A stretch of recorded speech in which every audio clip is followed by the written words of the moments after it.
सनातन प्रणेता प्रखर वक्ता भावना योग प्रवर्तक गुरुवर श्री प्रमाण सागर जी महाराज की, समस्त मुनि संघ की। शंका समाधान के आज के इस सत्र में आप सभी का हार्दिक अभिनंदन। इससे पूर्व कि हम आज के सत्र को प्रारंभ करें, चलते हैं पूज्य गुरुदेव के चरणों में, करते हैं प्रणिपात इस भाव से कि हमारे जीवन में भी हो सके सम्यक्त्व की सुप्रभात।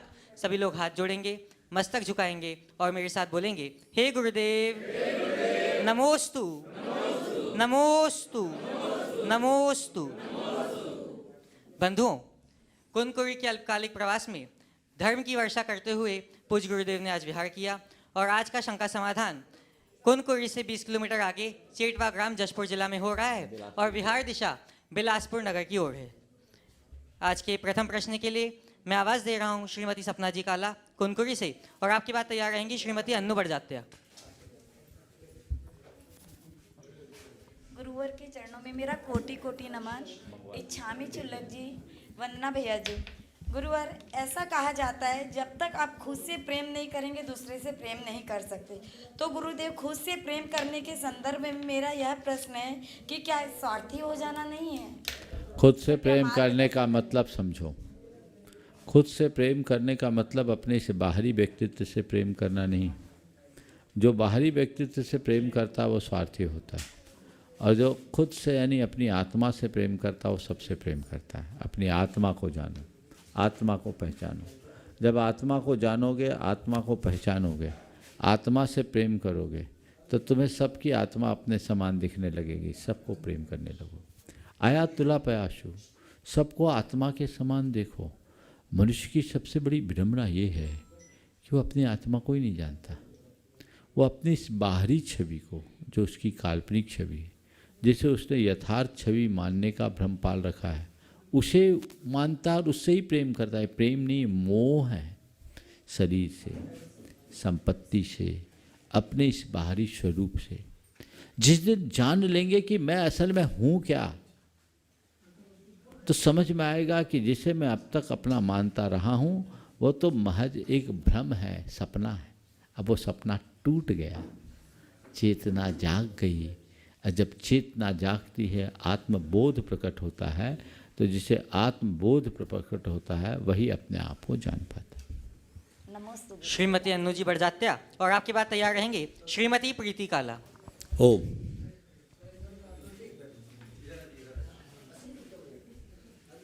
महाराज जी के चरणों में बारंबार नमोस्तु। इच्छामी चुल्लक जी, वंदना भैया जी। महाराज जी, एक ही परिवार में जन्मे अलग अलग व्यक्तियों की नीति प्रवृत्ति अलग अलग होती है। यदि मैं आप ही का उदाहरण लूँ तो आप आज परमेष्ठी पद पर विराजमान हैं और आप ही के गृहस्थ जीवन के भाई बहन वगैरह सब सांसारिक जीवन में हैं। तो मेरा प्रश्न ये है कि क्या चरित्र निर्माण में पूर्व जन्म के कर्म और संस्कारों का प्रभाव भी पड़ता है? और यदि इसे निमित्त या नैमित्तिक माने तो चलिए, आपको आचार्य श्री का निमित्त मिला और आप इस पथ पर आगे बढ़े, लेकिन यही निमित्त आपके भाई बहनों या बाकी लोगों को मिल सकता था। समाधान जी। देखिए, वैराग्य का रास्ता बड़ा सरल नहीं है। अनेक जन्मों का पुण्य जिनका फलता है वो ऐसे रास्ते को अंगीकार कर पाते हैं। उन्हें सद्गुरु के दर्शन का लाभ मिलता है और सद्गुरु के निमित्त से उनका हृदय परिवर्तन होता है। हर किसी का नहीं होता। जिनका भवितव्य अच्छा होता है वो ही ऐसा कर पाते हैं। तो ये सब आपने जो बात कही निमित्त नैमित्तिक संबंध की, वो बिल्कुल वो है। मैं तो एक ऐसे परिवार को भी जानता हूँ जिसे सुनकर आपको आश्चर्य होगा, जिसका एक भाई मुनि, एक बहन आरिका और 2 भाई ऐसे जिनका 3 बार जिला बदल हो गया। अपने इलाके के ख्यात नाम डॉन। अब ये क्या करोगे? माँ एक, पिता एक, घर एक, संस्कार एक, लेकिन अंदर की परिणति अलग। तो यही भवितव्यता होती है। तो जो लोग वैराग्य के पथ पर निकलते हैं उन्हें साधारण मत मानना। अनेक जन्मों का पुण्य जिनका उछलता है वो ऐसे रास्ते पर चलते हैं और चल करके टिक पाते हैं, उसे निभा पाते हैं। कई लोग तो चलकर भी फिसल जाते हैं। तो कोई साधारण बात नहीं है तपस्या का मार्ग कि कोई भी अंगीकार कर लो, बहुत कठिन है। तो महाराज जी इस जन्म में हम ऐसा क्या करें कि हमारे अगले जन्म की गति भी सुधर जाए? भावना भाव, अगले जन्म में संत बनना, अभी सज्जन बन जा। नमस्ते महाराज जी। श्रीमती प्रीति काला, और आपके बाद तैयार रहेंगे शाश्वत पाटौदी कुनकुरी से। ओ देख के बोलो। हाँ, महाराज श्री के चरणों में मेरा नमोस्तु, छुल्लक जी के चरणों में इक्षामी, भैया जी को वंदना। महाराज श्री, आपके आशीर्वाद एवं प्रेरणा से हमारे यहाँ प्रामाणिक पाठशाला प्रारंभ हो रही है, तो मेरा आपसे विनम्र निवेदन है कि आप पाठशाला के बच्चों को कुछ संबोधन दें एवं हमें पाठशाला चलाने के लिए मार्गदर्शन प्रदान करें। बहुत अच्छा होता कि बच्चों को लेकर मेरे पास आते तो इकट्ठा संबोधन दे देते। अब यहाँ मेरे सामने बच्चे हैं नहीं तो संबोधन क्या दूँगा? बच्चे सामने हो तो उनको संबोधने का भाव होता है। यहाँ तो बड़े बड़े लोग हैं, वो बच्चे बन नहीं पाएंगे तो मैं संबोधन दूंगा कैसे? बेहतर होगा जिस दिन छुट्टी हो, जिस दिन छुट्टी हो बच्चों की, अभी कोई ऐसी संयोजना करना, और मैं समाज के पदाधिकारियों से कहता हूँ व्यवस्था बनाना, उनकी अनुकूलता से कहीं आए तो हम टाइम देंगे, रास्ता बताएंगे। चलिए, बहुत नमस्ते महाराज। शाश्वत पाटौदी कुनकुरी से, और आपके बाद तैयार रहेंगे श्री नवीन कासलीवाल। महाराज जी नमोस्तु। मेरा सवाल ये है महाराज जी कि हम इस जीवन में आए हैं, ये जीवन जी रहे हैं, और मरणोपरांत भी, जैसे मतलब हम अगर आए क्यों हैं, जीवन जी क्यों रहे हैं, और मरने के बाद हमारा क्या होगा, और हमें अगर इस चीज़ों का पता नहीं है, हमारे जीवन का क्या उद्देश्य है, तो हम तो सिर्फ वो जो हमारे धर्म में नहीं करना है, जैसे लोभ, मान, माया, कसाय, अपरिग्रह, इसी के पीछे भागते रहेंगे। तो हमारे जीवन का असल उद्देश्य क्या होना चाहिए, जिससे हमें भविष्य में जब बर्थ रिबर्थ ये सब किस चक्र चलते रहते हैं, हमें अच्छा कुछ और मिल सके। सबसे पहले ये बताओ, तुमने अपना अभी तक का उद्देश्य क्या रखा है? ये क्या होना चाहिए ये तो मैं बताऊंगा, नहीं, पर तुम ये बताओ अब तक तुम्हारा उद्देश्य क्या रहा है? महाराज जी उद्देश्य तो ये है कि सब जीवन में शांति रहे, सुख से रहे, और सभी समाज मतलब ये उद्देश्य तो मुझे नहीं दिखता। अभी तो उद्देश्य ये है पढ़ लिख कर अच्छा पैसा कमाऊं, समाज में अपना नाम कमाऊं, अपनी पहचान बनाऊं। यही मतलब हमारे सबके मन में तो यही रहता है। भाई तो बोला, जो है वो बोलना बाबा, जो है वो बोल, मतलब बाकी तो होना क्या चाहिए वो मैं बताऊंगा। यही मतलब सब हमारे मन में ये रहता है कि हम अच्छा पैसा कमा ले, नाम कमा ले। बहुत सुंदर। ये उद्देश्य जीवन का बड़ा उथला उद्देश्य है। सबसे बड़ी विडंबना ये है कि मनुष्य पूरा जीवन जी लेता है, लेकिन अंत तक उसे यही पता नहीं रहता कि क्यों जी रहा है। समझ गए? हमें अपने जीवन का उद्देश्य, जीवन के सार को पाना, अगर गहराई से बताएं तो इस जन्म मरण के चक्र से ऊपर उठना। जन्म मरण के चक्र से ऊपर उठने का भाव तभी जगेगा जब तुम्हें ये समझ में आएगा कि हम जन्म मरण के चक्र में फंसे हैं।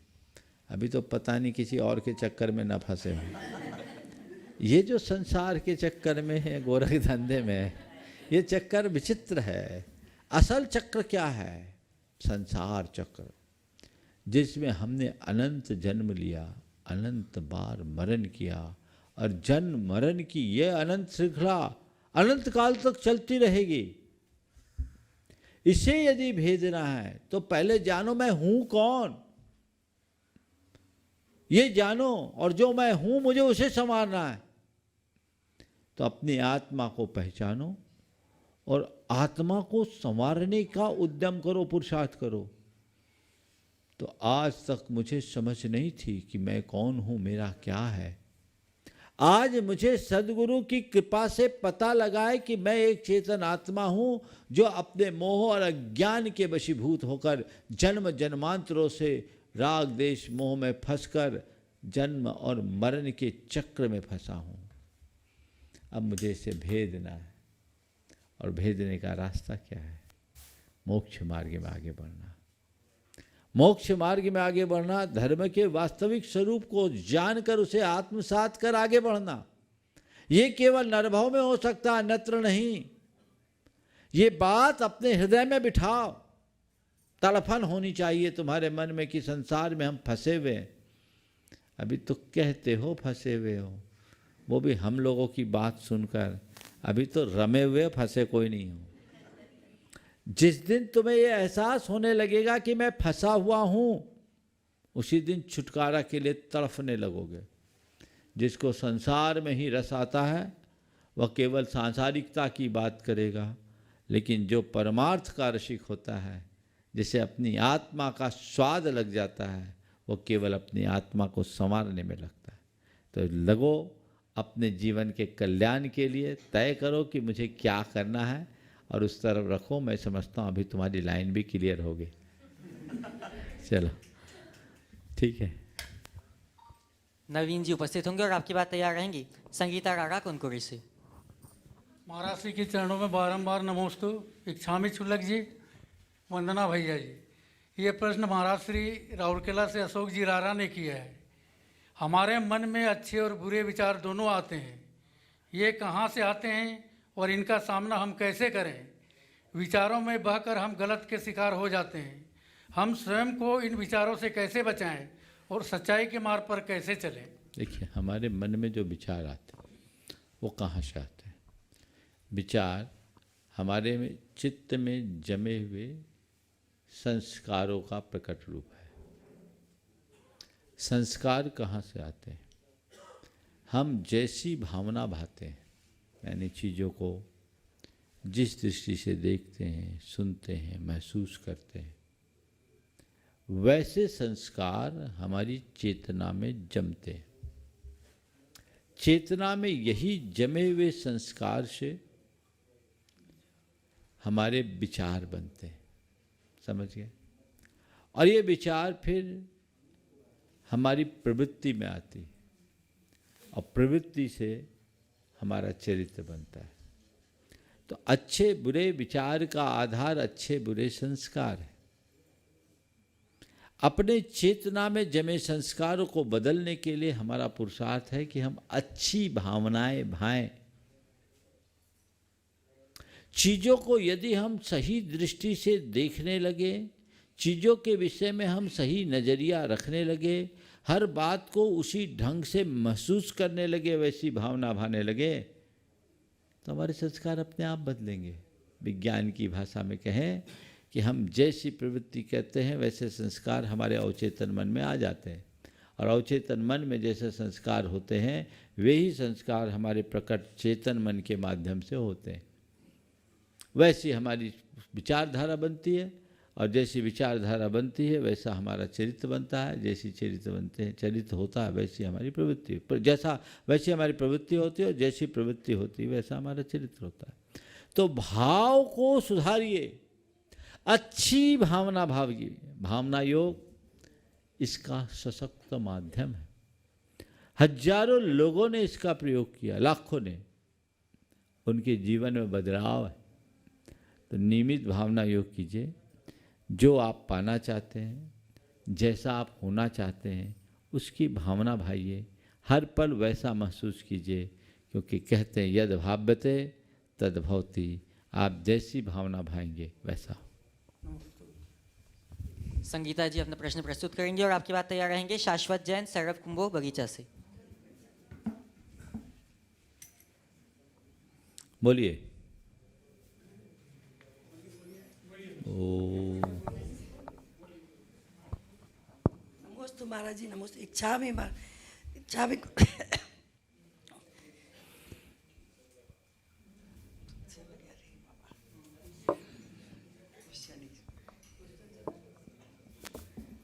ओ महाराज जी क्वेश्चन निकाल।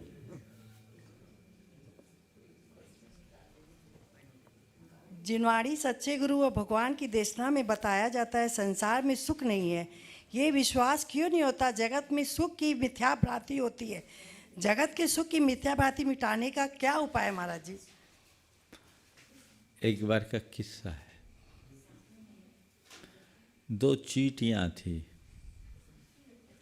दोनों सहेलियां थी। एक शक्कर के गोदाम में थी और दूसरी नमक के गोदाम में। शक्कर की गोदाम वाली थोड़ी तगड़ी थी और नमक की गोदाम वाली पतली। दोनों एक दूसरे से मिली, तो शक्कर की गोदाम वाली ने कहा, क्या बात है, तेरी ससुराल में खाना पीना नहीं मिलता है क्या? बोले, खाने पीने को तो बहुत मिलता है, पर क्या बताऊं, उसका स्वाद बड़ा खारा है, शरीर में लगता ही नहीं। बोले, देख मेरे यहाँ कितनी आज़ादी है, मीठा ही मीठा मिलता है, इसीलिए मेरी हालत देख मैं कैसी हो गई। एक काम कर, चल तू मेरे साथ मेरे घर रह ले, 10-5 रोज में तू अगर रह ली ना, जी भर करके मीठा खाना, तू भी मेरी जैसी तगड़ी हो जाएगी। उसकी बात सुनकर वो शक्कर के गोदाम में चले गई। वहाँ गई तो बोले, यहाँ कोई नया तो कुछ नहीं है, यहाँ भी वही स्वाद है जो मैं लेती थी, तो क्या बात करती है, वो यहाँ भी खारा खारा है। उसे बड़ा आश्चर्य हुआ कि ये खारा खारा कैसे बोल रही, देख कितना मीठा है, शक्कर है, शक्कर का स्वाद तो बहुत मीठा होता है, तू खारा कैसे बोल रही? बोले, बहुत खारा है। तो उसको संशय हुआ, उसने कहा थोड़ा मुंह तो खोल। तो मुंह खोला तो उसके मुंह में पहले से नमक की डली डली हुई थी। तो उसने कहा, अरे बहन, इस नमक की डली को उगल ये क्यों लेके आई? बोले, मैं इसलिए लेके आई, पता नहीं वहाँ कुछ मिले या न मिले, इसलिए जो है उसको लेके चलो। तो जब तक मुंह में नमक की डली डली रहेगी, शक्कर का स्वाद कैसे आएगा?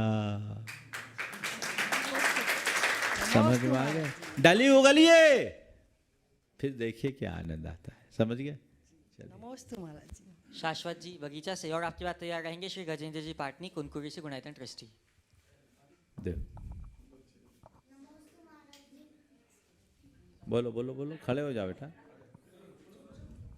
नमोस्तु महाराज जी, छुल्लक जी। महाराज श्री, मेरा प्रश्न ये है, मैं जो स्कूल में पढ़ता हूँ वहाँ मेरे सारे फ्रेंड्स क्रिश्चियन हैं। जब मैं उन्हें अपने धर्म के बारे में बताता हूँ तो वह हमारे धर्म के लिए गलत बोलते हैं, तो उस समय मेरे को शांत रहना चाहिए कि बोलना चाहिए? जब हमको पता है कि उनका विश्वास ही हमसे अलग है, वो अपने धर्म के बारे में मानते ही नहीं, तो न हम उनसे धर्म की बात करें न उनसे धर्म की बात सुने। अपनी पढ़ाई करने के लिए गए हो, केवल पढ़ाई की बात सुनो। समझ गए? इस विषय में कोई डिबेट ही ना करें। गुणायतन ट्रस्टी श्री गजेंद्र जी जैन, और आपके बाद तैयार रहेंगे श्रीमती सुरेखा पहाड़िया राजिम से। परम पूज्य मुनिवर के श्री चरणों में नमोस्तु नमोस्तु नमोस्तु। छुल्लक जी के चरणों में बंदामी बंदामी बंदामी। महाराज जी, इच्छा में महाराज जी, मेरा प्रश्न ये प्रदीप काला जी शास्त्री नगर जयपुर से दिए हैं कि शरीर, आत्मा एवं मन तीनों अलग अलग है, तो फिर हमारे पुण्य कर्म का, पाप कर्म का बंध किसके द्वारा होता है? शरीर, आत्मा और मन बिल्कुल अलग अलग हैं। बंध किसके द्वारा होता है? मन और शरीर की प्रवृत्तियों के द्वारा होता है, और बंध आत्मा को होता है।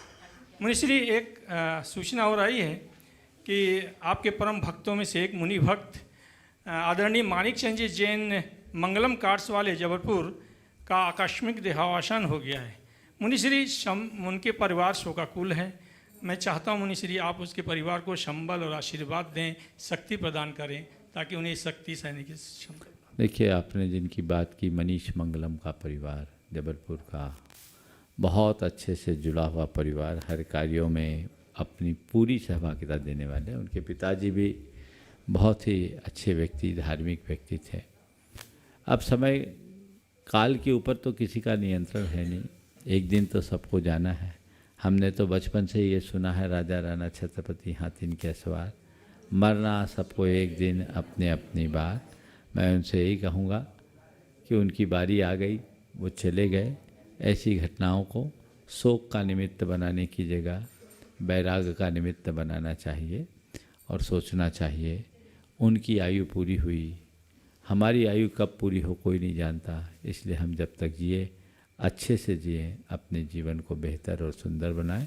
ऐसी घटनाओं से हमारी धर्म के प्रति श्रद्धा और बढ़नी चाहिए। मैं पूरे परिवार को आशीर्वाद देता हूँ कि इस घड़ी को नियति की परिणति मानकर स्वीकार करे और अपने चित्त को समाधान दें। सुरेखा जी पहाड़िया। और आपकी बात तैयार रहेंगे नीतू पंकज जी नमोस्तु पाटौदी महाराज जी, साड़म से। नमोस्तु महाराज जी, नमोस्तु महाराज, इच्छामि महाराज जी, इच्छामि महाराज, वंदना भैया जी। महाराज श्री मेरा प्रश्न यह है कि कर्मों का कर्ता कौन है? कर्मों का कर्ता कौन है? किसको होना चाहिए? आत्मा है। आत्मा ही कर्मों को करता है। समझ गए? हाँ, बोलिए।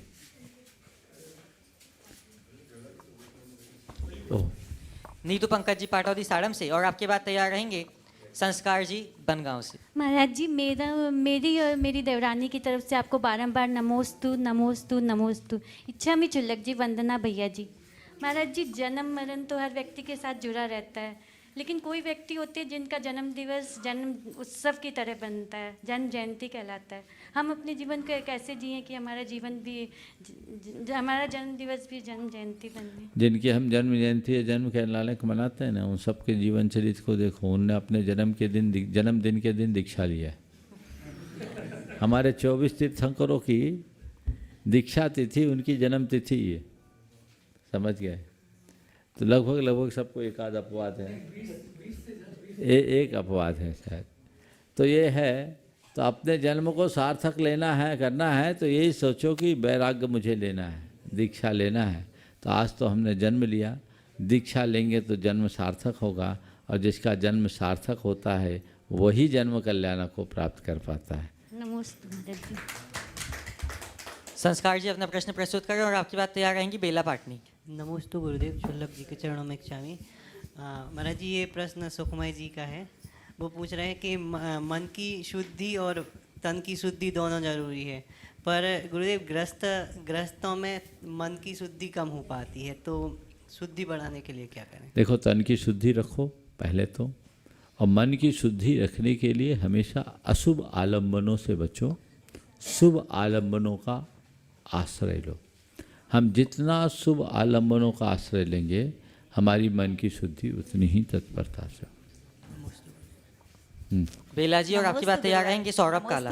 नमस्ते गुरुवार, मेरा ये प्रश्न मेरा नहीं है, मेरे भैया का गोडरमा से उन्होंने भेजा है एक प्रश्न।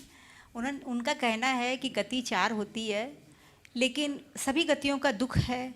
तो फिर जब अंतिम समय आता है और बोलते हैं कि इनको व्रत लेने की इच्छा हो रही है, या फिर ये है ना, इनका बहुत अच्छा सब कुछ है, तो इनको निश्चित ही देवगति का बंध हुआ होगा। तो फिर देवगति फिर कैसे मतलब शुभ हुई, जबकि गति अपेक्षा के 4 गति है, 4 गतियों में दुख है, लेकिन तुलनात्मक रूप से सबसे ज़्यादा दुख नरक में और सबसे कम दुख स्वर्ग में। तो जो कम है उसको अच्छा मान लेते। ऐसे देखा जाए तो संसार में सब दुखी है। गुरुदेव ज्ञान सागर जी महाराज ने एक बहुत अच्छा उदाहरण दिया। बोला, चाहे नरक का नारकी हो या स्वर्ग का देव, दुखी दोनों हैं। अंतर क्या है? तो उन्होंने लिखा कि 2 जनों को शीत ज्वर हुआ। शीत ज्वर, ठंड लगने वाला ज्वर। एक बिना कंबल के काँप रहा है और दूसरा कंबल ओढ़ के काँप रहा है। काँप दोनों रहा है। समझ गए? तो स्वर्ग में सुविधाएं हैं, पर मानसिक सुकून उनको भी नहीं है। सच्चे अर्थों में सुख की अनुभूति उसे होती है जो सर्व संकल्प विकल्पों से मुक्त होकर अपनी आत्मा में डूबता है। तो हम आत्मा में डूबने के अभ्यासी बने, जिससे परम सुख को प्राप्त किया जा सके। नमस्ते गुरुवार, नमस्ते। सौरभ जी अपना प्रश्न प्रस्तुत करेंगे और आपकी बात तैयार रहेंगे रम्पी जैन। नमोस्तु महर्षि, इच्छामि चुल्लक। महर्षि, चतुर्थ काल में मुनि महाराजों के पास रिद्धि और सिद्धियां होती थी, वो अभी भी होती है क्या? और होती है तो दिखती क्यों नहीं? अभी रिद्धि सिद्धि तो नहीं दिखती, प्रसिद्धि जरूर दिखती। समझ गए? चलिए, रम्पी जी अपना प्रश्न प्रस्तुत करें और आपके बाद तैयार रहेंगी रिमझिम पाटनी। गुरुवार के चरणों में त्रय बार नमोस्तु नमोस्तु नमोस्तु। चुल्लक जी के चरणों में इक्षामि इक्षामि इक्षामि। भैया जी को वंदन। महाराज जी, कभी कभी क्षणिक क्रोध में हमारा किसी के लिए भाव बिगड़ जाता है और हमारा कर्म बंद हो जाता है, परंतु जब क्रोध शांत हो जाता है और मन साफ हो जाता है, तो कर्म बंद जो हो चुके हैं वो छूटते हैं क्या, या परिणाम स्वरूप हमारे सामने आते हैं? महाराज जी, मैं आपसे पूछता हूँ, अपने अनुभव से बताना। आवेग में गुस्सा आया, गुस्से में बवाल हुआ, बाद में शांत हुआ, पश्चाताप भी हुआ, एक दूसरे से क्षमा भी मांग लिया, उसका असर कितने दिन तक रहता है? रहता है कि नहीं रहता है? नहीं महाराज, कभी कभी ऐसा होता है कि गलती नहीं है, लेकिन मैं फिर जो भी पूछ रहा हूँ उसका उत्तर दो।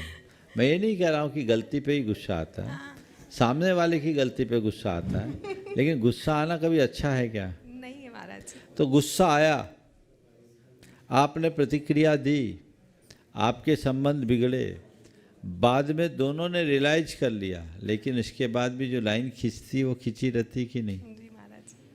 तो अगर हमने अपने परिणाम को बिगाड़ा है तो कर्म तो बंधते ही हैं। हाँ, बाद में पश्चाताप के बल पर बंधे हुए कर्म को बहुत अंशों में साफ किया जा सकता है। तो पश्चाताप करना ये बात की बात है, लेकिन हम ऐसा काम ही क्यों करें कि पश्चाताप करना पड़े? पहले से ही विवेक रखे, पहले कुछ कह दो, बाद में क्षमा मांगते फिरो, सफाई देते रहो। तो पहले ही होश रखो ना, अपनी क्षमता को ठीक रखो, जिससे जीवन अच्छा बन सके। नमोस्तु महाराज जी।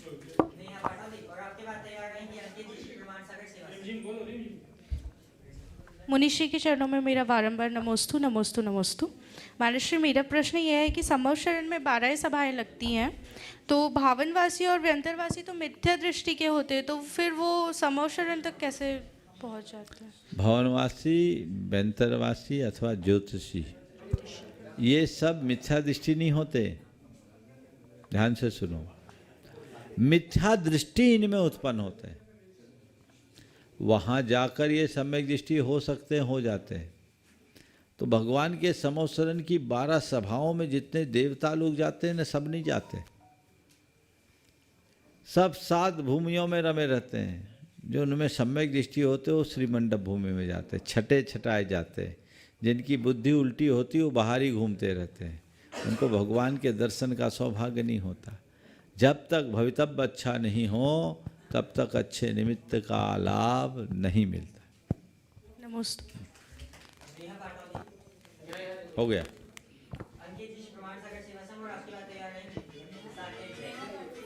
गुरुवर के चरणों में 13 बार नमोस्तु। एक मिनट, इनका हो जाना, बोलो। ओम प्रमुख। महाराष्ट्र के चरणों में नमोस्तु। चुल्लक जी को इक्षामी, भैया जी को वंदना।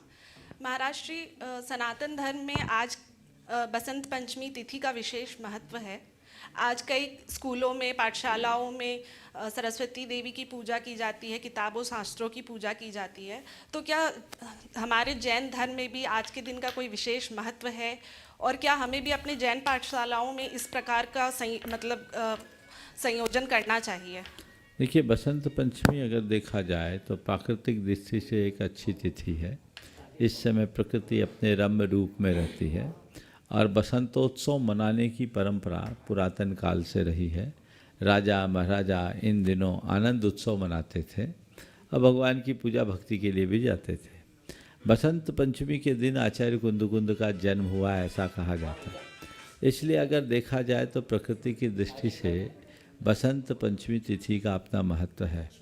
जहाँ तक सरस्वती की पूजा का सवाल है तो जैन धर्म में विद्या की किसी मूर्त देवी को स्थान नहीं दिया गया। हम जिनवानी को ही सरस्वती मानते हैं और उनकी वंदना करते हैं। तो जिनवानी की वंदना पूजा के लिए जैन परंपरा में श्रुत पंचमी है, जिस दिन हमारे शास्त्रों को लिपिबद्ध किया गया।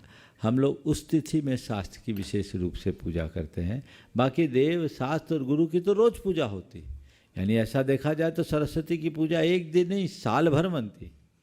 जिनवानी ही सरस्वती है और उसकी पूजा रोज करते हो कि नहीं करते हो? करते हैं ना। हम उनको नमन करते हैं कि नहीं करते हैं? इसलिए उसको रोज करते हैं। अतः अलग से करने की कोई आवश्यकता जैन परंपरा में नहीं।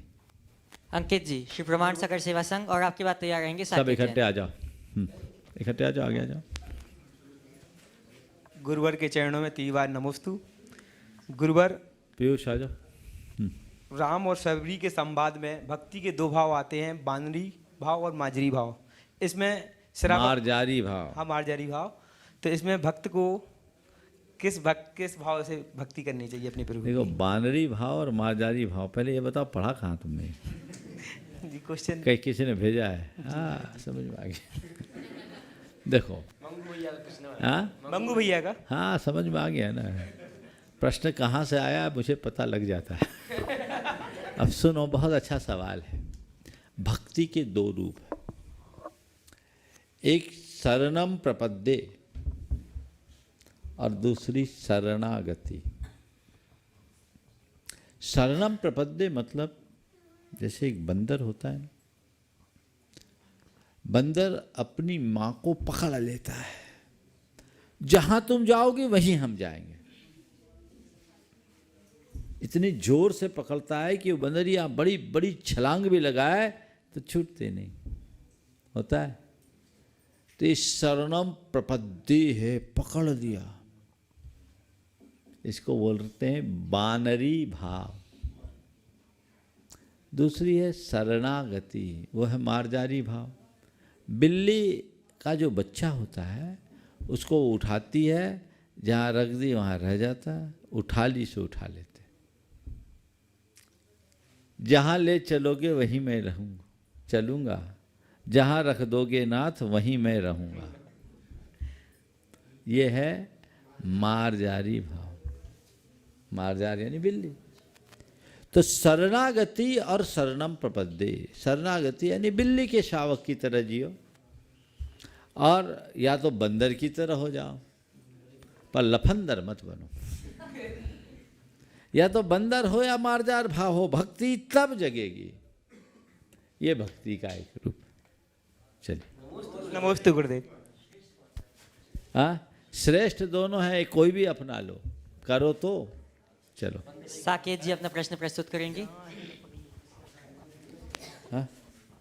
महाराज जी के चरणों में नमोस्तु। महाराज जी, मेरे कई जयंतर मित्र मुझसे प्रश्न करते हैं कि जब तुम्हारे भगवान को तुम नित्य अभिषेक करते हो तो तुम्हारे महाराज जी स्नान क्यों नहीं करते? बहुत सुंदर। किसने कहा हम स्नान नहीं करते? हम स्नान करते हैं। समझे? कैसे करते हैं? तुम जल से स्नान करते हो, हम धूप में स्नान करते हैं, हम वायु से स्नान करते हैं। धूप में स्नान, वायु स्नान हमारा होता है कि नहीं होता? बोलो। तुम नहीं नहाओ, तुम्हारे शरीर से दुर्गंध आती। किसी मुनि के शरीर से दुर्गंध कभी देखी तुमने? क्यों? तुम एक बार नहाते, हम 24 घंटे नहाते, क्योंकि हमने कोई आवरण ही नहीं रखा। समझ गए? इसलिए हम महाव्रती हैं। हम अगर अपने शरीर को जल से सिंचित करेंगे तो हमारे शरीर में रहने वाले जो सूक्ष्म जीव हैं उनका घात होगा, जल बहेगा, उसकी हिंसा होगी। इसलिए और शरीर से निर्लिप्तता के लिए हम वायु स्नान और धूप स्नान ही करते हैं, जल स्नान नहीं करते। कभी प्रकृति करा दे बात जुदी है, अलग से नहीं करते। भगवान का अभिषेक क्यों करते हैं? श्रावक को तो करना चाहिए, कपड़ा पहने हो, नहीं नहाओगे तो बदबू आएगी। तुम श्रावक हो, तुम अभी पूरी तरह हिंसा से मुक्त नहीं हो। श्रावक के लिए अनुव्रत है, मुनि के लिए महाव्रत। अब भगवान की प्रतिमा और साक्षात भगवान, इसमें अंतर है। तो प्रतिमा का अभिषेक करना ये भगवान से निकटता प्राप्त करने का अवसर है। ये एक भाव, इस भाव से होता है कि हम भगवान के मस्तक पर जल ढाल रहे, इस भाव से कि हमारे कर्म कलुष समाप्त हो झड़े। नमोस्तु महाराज। हाँ, और कोई सवाल किसी का? जाप करेंगे। और किसी का है? जल्दी बोलो, दो। नमोस्तु महाराज जी, क्षामी छुलगी। महाराज जी, हम अपने बच्चे को कौन से संस्कार दें कि जिससे हमारा घर भी बचा रहे और धर्म भी बचा रहे? अब तो आपका पोता संस्कार के लायक होगा, बच्चा कहाँ? बहुत लेट हो गए आप, थोड़ा पहले बोले होती तो ज़्यादा अच्छा होता है ना। हाँ, तो घर भी बचा रहे, धर्म भी बचा रहे। धर्म के संस्कार दो तो सब बचा रहेगा। आजकल लोग संस्कारों की बातें जरूर करते पर संस्कारों को मूल्य नहीं देते। हमारी कोशिश होनी चाहिए कि हम संस्कारों को मूल्य और महत्व दें, जिससे हमारा जीवन बेहतर हो सके। महाराज जी के चरणों में मेरा बारंबार नमोस्तु। छुलक जी के चरणों में इच्छामि वंदना भैया जी। महाराज जी, मेरा प्रश्न ये है कि हम सभी चालीसा पढ़ते हैं और पुराण पढ़ते हैं, तो उसमें फलाने आदमी का जाति स्मरण हुआ, जैसे पिछले भाव में वो मित्र था, शत्रु था या माता पिता था, तो हमें कैसे पता चला कि जाति स्मरण क्या है और हमें पूर्व भाव में मतलब जन्म, पहले जन्म की याद क्यों नहीं रहती? देखिए, जाति स्मरण का मतलब क्या है? अतीत के जन्मों की स्मृति। और स्मृति भी कैसे? वैसे जैसे हम अभी चित्रपट देख रहे हैं, सब फिल्म की तरह सामने दिखते जाना। वो किसी किसी को कभी कभी होता है, क्योंकि हमारी चेतना में संस्कार तो रहते हैं, लेकिन सबके संस्कार जागते नहीं।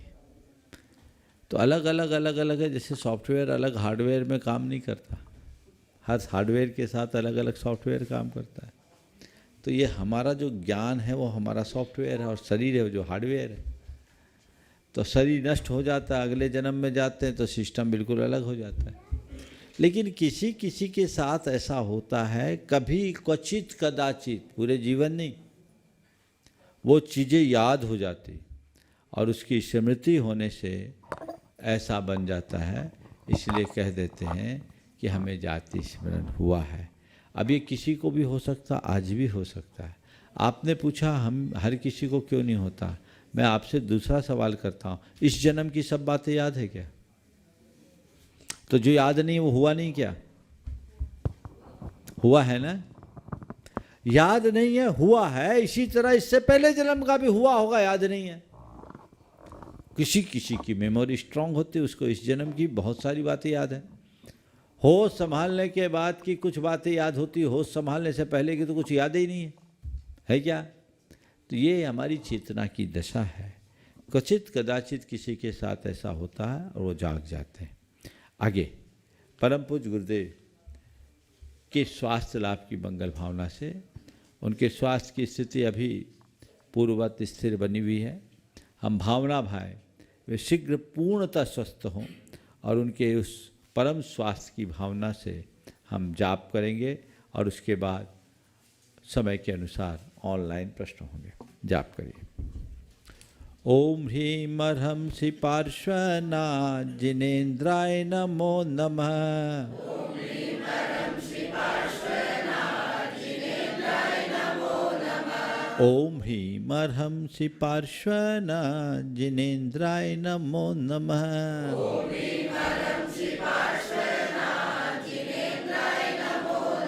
ओम ह्रीं अर्हंसि पार्श्वना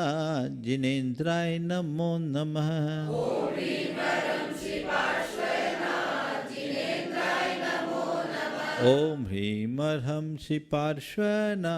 ओम ह्रीं अर्हंसि पार्श्वना जिनेन्द्राय नमो नमः। ओम ह्रीं अर्हंसि पार्श्वना जिनेन्द्राय नमो नमः। ओम ह्रीं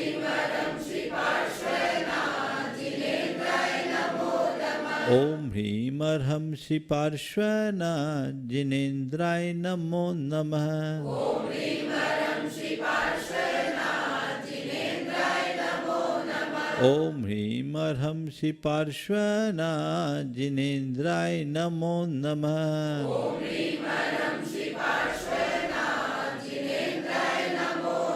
ओम ह्रीं अर्हंसि पार्श्वना जिनेन्द्राय नमो नमः। ओम ह्रीं अर्हंसि पार्श्वना जिनेन्द्राय नमो नमः। ओम ह्रीं अर्हंसि पार्श्वना जिनेन्द्राय नमो नमः।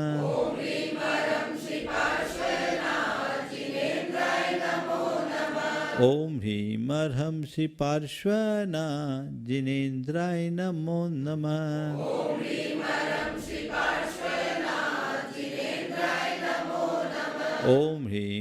नमो नमः।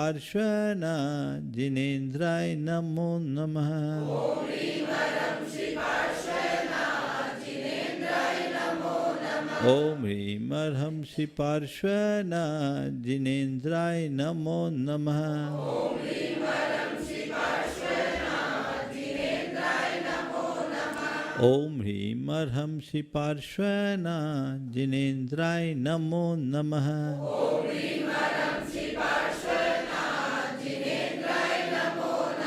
ओम ह्रीं अर्हंसि पार्श्वना जिनेन्द्राय नमो नमः।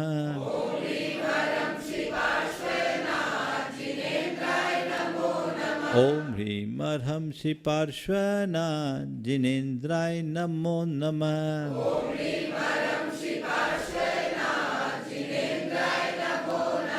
ओम ह्रीम अर्हंसि पार्श्वना जिनेन्द्राय नमो नमः। ओम ह्रीम अर्हंसि पार्श्वना जिनेन्द्राय नमो नमः। ओम ह्रीम अर्हंसि पार्श्वना जिनेन्द्राय नमो नमः।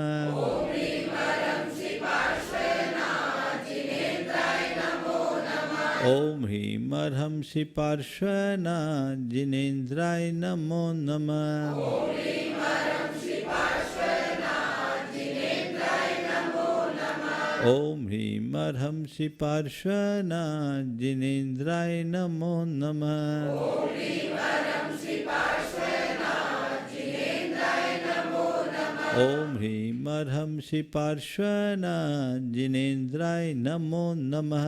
ओम ह्रीम अर्हंसि पार्श्वना जिनेन्द्राय नमो नमः। ओम ह्रीम अर्हंसि पार्श्वना जिनेन्द्राय नमो नमः।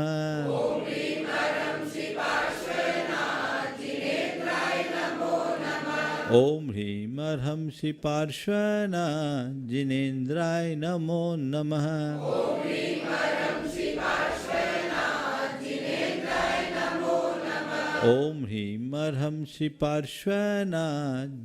ह्रीम अर्हंसि पार्श्वना जिनेन्द्राय नमो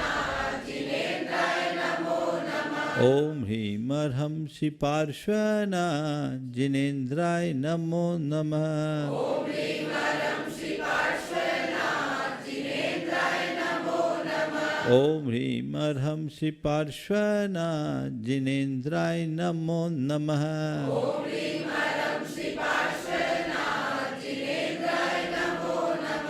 ओम ह्रीम अर्हंसि पार्श्वना जिनेन्द्राय नमो नमः।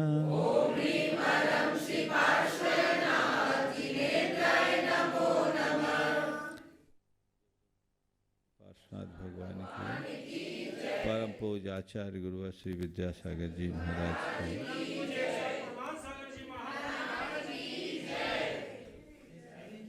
नितिन जैन जी प्रश्न कर रहे हैं, महाराज जी किसी ने क्या खूब कहा है कि स्त्री मकान पर लगा संगमरमर नहीं बुनियाद में लगी ईंट है, तो महाराज जी फिर भी कुछ लोग स्त्री को इतना छोटा क्यों समझते हैं, समाधान करें। मुझे नहीं मालूम कि ऐसा क्यों समझते हैं, पर मैं तो ये समझता हूँ नर और नारी दोनों सृष्टि के अभिन्न अंग है और सृष्टि के निर्माण में दोनों की भूमिका है। हमें दोनों को समान मानना चाहिए। दोनों में किसी को अधिक और किसी को कम मानना हमारी भयानक भूल है। प्रमोद जी महावीर नगर से प्रश्न कर रहे हैं, चाहे व्यक्ति कितना भी बड़ा शतरंज का खिलाड़ी क्यों ना हो, लेकिन सरल व्यक्ति के साथ किया गया छल विनाश के द्वार खोल देता है। प्रश्न यह है कि हम किसी को छलने की बजाय सरलता को ही अपने जीवन का आधार कैसे बनाएं। बहुत सुंदर। हमने बहुत पहले एक मंदिर में एक दोहा लिखा देखा,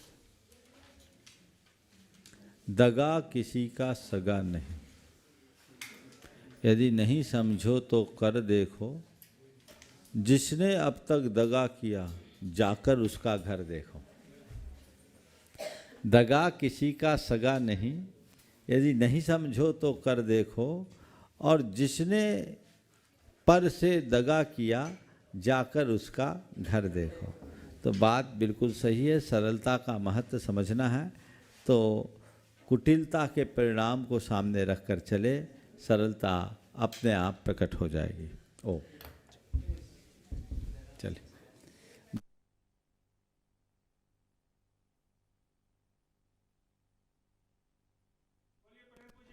प्रश्न कर रहे हैं, गुरुवर व्यावसायिक दुनिया का एक शब्द है कैपिटल अर्थात पूंजी। ओ क्या? व्यावसायिक दुनिया का एक शब्द है कैपिटल अर्थात पूंजी। वर्तमान प्रश्न कर रहे हैं, गुरुवर व्यावसायिक दुनिया का एक शब्द है कैपिटल अर्थात पूंजी। ओ क्या? व्यावसायिक दुनिया का एक शब्द है कैपिटल अर्थात पूंजी।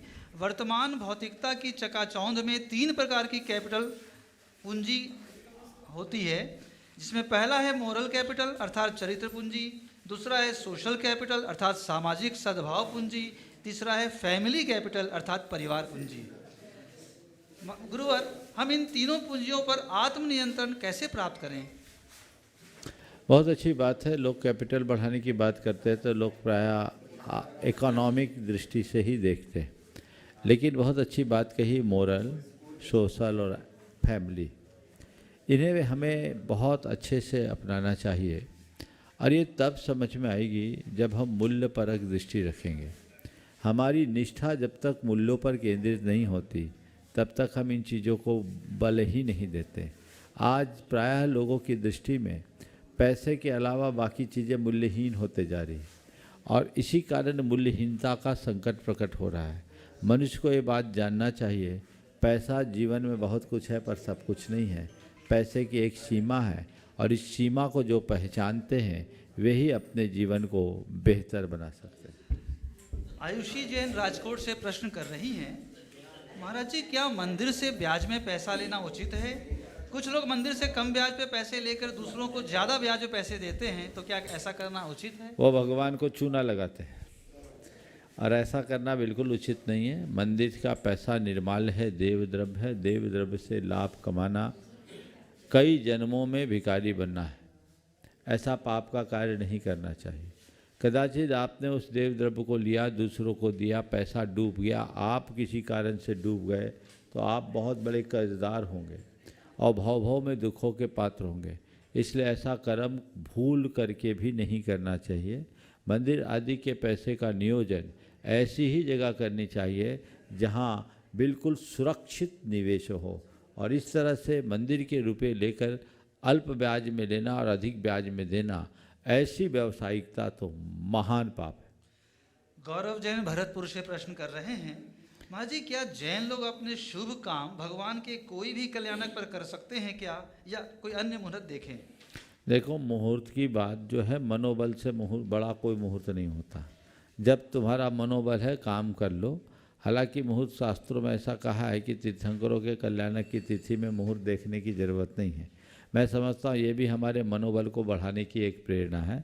तो मनोबल ऊंचा रखिए, भगवान का नाम लीजिए, जो काम करना है कर लीजिए, मुहूर्त अपने आप बनेगा। राजश्री कारंजा से प्रश्न कर रही हैं, धोखा देने वाले को छोड़े बिना दूर कैसे रहें? धोखा देने वाले को छोड़े बिना दूर कैसे रहें? बस नसीहत रखो और सुरक्षित दूरी रखो। न उन पर भरोसा करो और न उनसे ज़्यादा दूरी रखो। बस काम से काम समझकर सावधानी से चले तो आप अपने आप को सुरक्षित रख सकते हैं। संगीता गहवाणे गुणायतन ट्रस्टी अकोला से प्रश्न कर रही हैं, महाराज जी हर समय कोई भी क्रिया करनी हो तो सिद्ध भक्ति पढ़ते हैं, इस सिद्ध भक्ति का क्या महत्व है और श्रावक को कब कब सिद्ध भक्ति पढ़नी चाहिए? हमारा मूलभूत लक्ष्य ही है सिद्धत्व की प्राप्ति, और इसलिए हम सिद्धों की वंदना करते हैं और सिद्धों की वंदना करके ही हम सारा काम करते हैं। और सिद्ध परम मंगल है। सिद्धों के स्मरण से हमारे सारे विघ्न व्यवधान दूर होते हैं। इसलिए हम किसी भी मांगलिक कार्य की शुरुआत में सिद्ध भक्ति पढ़ते हैं। प्रमोद जी जयपुर से प्रश्न कर रहे हैं, कई बार हमारे साथ बुरा आचरण करने वाले के प्रति हमारे मन में उसके लिए दुर्भावना पैदा हो जाती है, और कई बार हम बलशाली होने पर क्रोध में सामने वाले का व अपना अहित कर बैठते हैं। प्रश्न यह है कि हम सामने वाले की दुर्भावना को कैसे सहन करें? यदि आपके अंदर सहिष्णुता की क्षमता हो और आपकी सोच सकारात्मक हो तो आप सामने वाले की दुर्भावना को भी सहन करने में समर्थ हो सकते हैं। अगर किसी ने आपको धोखा दिया, किसी ने आपके साथ दुर्व्यवहार किया, आप उसे पॉजिटिवली ले तो अपने जीवन में काफ़ी कुछ बदलाव भी घटित कर सकते हैं। हमें उस तरह की दृष्टि रखनी चाहिए और ये बात समझना चाहिए कि प्रतिवाद और प्रतिकार का परिणाम क्षमा से हल्का है, क्षमा का परिणाम ऊंचा है। अगर हम मन से किसी को क्षमा करने की सामर्थ्य विकसित कर लेते हैं तो हमारा रास्ता अपने आप प्रशस्त होगा। हीरा बड़जात्या जी हजारीबाग से प्रश्न कर रही हैं, महाराज जी हमारी सासू माँ कहा करती थी कि रोटी पर घी अच्छे से लगाया करो, क्योंकि रोटी पर घी और नाम के साथ जी लगने से स्वाद और इज्जत दोनों बढ़ जाती हैं। क्या बात है। लेकिन महाराज जी ये परंपरा तो एकदम समाप्त होती जा रही है, तो इस परंपरा को वापस लाने के लिए क्या करें? अब ऐसा इसलिए हो रहा है कि लोगों को घी हजम नहीं हो रहा है। ये बदले हुए संस्कारों का परिणाम। पहले हम लोगों के जीवन में जिस तरह से परस्परता, प्रेम, आत्मीयता और सहज जीवन जैसे मूल्य रहते थे, वे आज नहीं हैं। वो भावनाएं छिन्न भिन्न हो रही, नष्ट भ्रष्ट हो रही। उन्हें पुनर्जागृत करने की ज़रूरत है। समय काल के अनुसार सोच बदलती है। अब तो नाम के आगे जी भी हट गया और श्री और श्रीमती भी हट गया। धीरे धीरे बदलाव है। मैं समझता हूँ ये सब आज की शिक्षा पद्धति के कारण हुआ है और आज का मीडिया भी इसे आगे बढ़ाने में बड़ी भूमिका निभा रहा है। तो चीज़ों को हम उसी तरीके से समझें, हम संस्कृति निष्ठ बने, अपने संस्कारों का प्रवर्तन करें और शुरुआत अपने से करें, तो ये बदलाव हो सकता है। नितिन जी बागपत से प्रश्न कर रहे हैं, महाराज जी किसी ने लिखा है कि मैंने जिंदगी से पूछा सबको इतना दर्द क्यों देती हो? जिंदगी ने हंसकर जवाब दिया मैं तो सबको खुशी ही देती हूँ, पर एक की खुशी दूसरे का दर्द बन जाती है। क्या बात है। तो महाराज जी मेरी शंका यह है कि एक की खुशी दूसरे की खुशी बन जाए, इसके लिए हमें क्या करनी चाहिए? बहुत सुंदर सवाल है। एक की खुशी दूसरे का दर्द न बने, एक की खुशी दूसरे की खुशी बन जाए, इसके लिए क्या करें? उदारता को अपने हृदय में विकसित करें और सकारात्मकता को अपनाएं। हर मनुष्य का चित्त बड़ा अनुदार है और उस अनुदारता के कारण उसकी सोच संकीर्ण और स्वार्थी बनते जा रही है। इसलिए वह केवल अपना देखता है, दूसरे को नहीं देखता और दूसरों के प्रति संकीर्णता रखने के कारण ईर्ष्या भाव। जिस मनुष्य के हृदय में उदारता होती, उसकी सोच बड़ी होती है, वो किसी के प्रति संकीर्णता भरी मानसिकता नहीं रखता। उसे दूसरों को बढ़ता देखकर, दूसरों की खुशी देखकर और हंसी आती है, प्रसन्नता आती है, खुशी आती है। लेकिन जिनकी सोच छोटी होती है वो दूसरों को बढ़ता देखना कभी पसंद नहीं करता और ये परिणाम हमेशा आते हैं। इसलिए ऐसे परिणामों से बचना है तो इस पंक्ति को रोज़ दोहराइए। दोस्त देख दूसरों की बढ़ती को, कभी न ईर्ष्या भाव, बस मन में प्रेम और सद्भाव, ये दो ऐसे तत्व हैं, यदि ये हमारे हृदय में विकसित होते हैं तो चीज़ें अपने आप नियंत्रित हो सकेगी और हम अपने जीवन को अच्छा कर सकेंगे। अशोक जी गांधी अहमदाबाद से प्रश्न कर रहे हैं, कहा गया है कि दुख का अभाव ही सबसे बड़ा सुख है, तो महाराज जी हमारे जीवन में दुख का अभाव हो इसके लिए हमें क्या करना चाहिए? दुख का अभाव ही सबसे बड़ा सुख है और दुख का अभाव हो उसके लिए क्या करना चाहिए? अपनी चेतना को जगाना चाहिए। अगर मनुष्य के मन में सही ज्ञान प्रकट हो जाए तो सारे दुख खत्म हो जाए। जीवन और जीवन की व्यवस्था का ज्ञान, जीवन के यथार्थ का ज्ञान जिसे होता है उसका दुख हमेशा को दूर होता है। हमारे दुख का मूल अज्ञान है और जब तक हम अज्ञान का विनाश नहीं करते हम सच्चे अर्थों में सुखी नहीं हो सकते। इस प्रकार इस सत्र को यहीं पर विराम। बोलिए परम पूज आचार्य गुरुवर श्री विद्यासागर जी महाराज। ओम।